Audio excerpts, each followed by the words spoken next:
अस्सलामुअलैकुम वरहमतुल्लाहि वबरकातुह।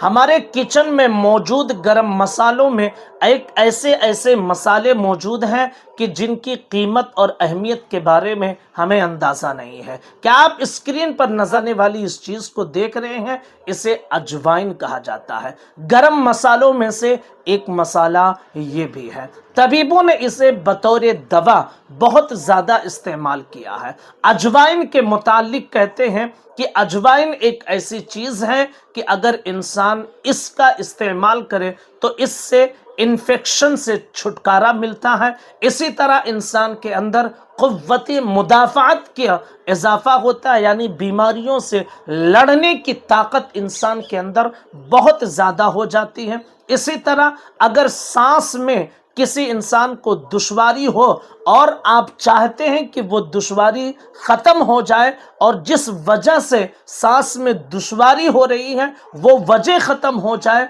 तो अजवाइन का इस्तेमाल ऐसे मरीज़ों के लिए बहुत ज़्यादा मुफीद माना गया है। कहते हैं कि सांस की नली, फेफड़ों की सेहत के लिए अजवाइन बहुत ज़्यादा मुफीद है।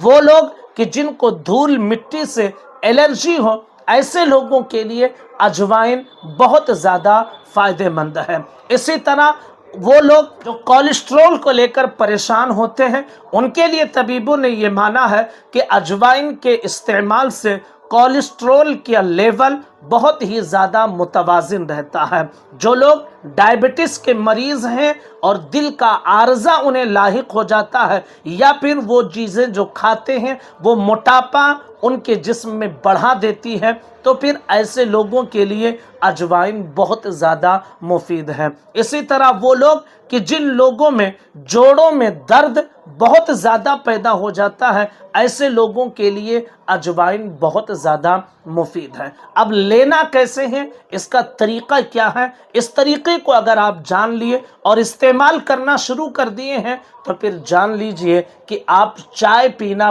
बंद कर देंगे और चाय की जगह पर आप अजवाइन का ही इस्तेमाल करेंगे।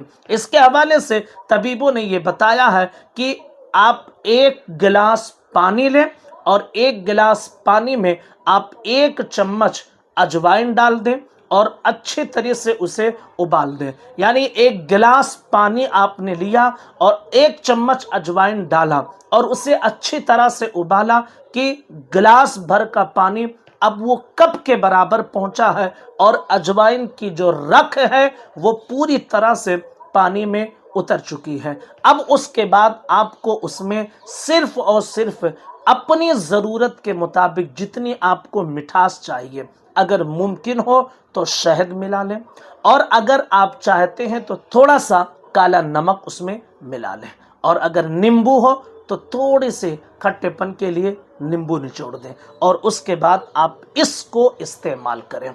आपकी चाय की जो आदत है उस आदत की जगह पर इसका इस्तेमाल करें। कोई साइड इफ़ेक्ट नहीं है और साथ ही साथ बहुत ज़्यादा फ़ायदे भी आप इसके ज़रिए से हासिल कर सकते हैं। तो चाय की जगह पर इसका इस्तेमाल करें जो आपकी एनर्जी के लिए बहुत ज़्यादा मुफीद है, और साथ ही साथ चाय की तलब भी इसके ज़रिए से पूरी हो जा रही है।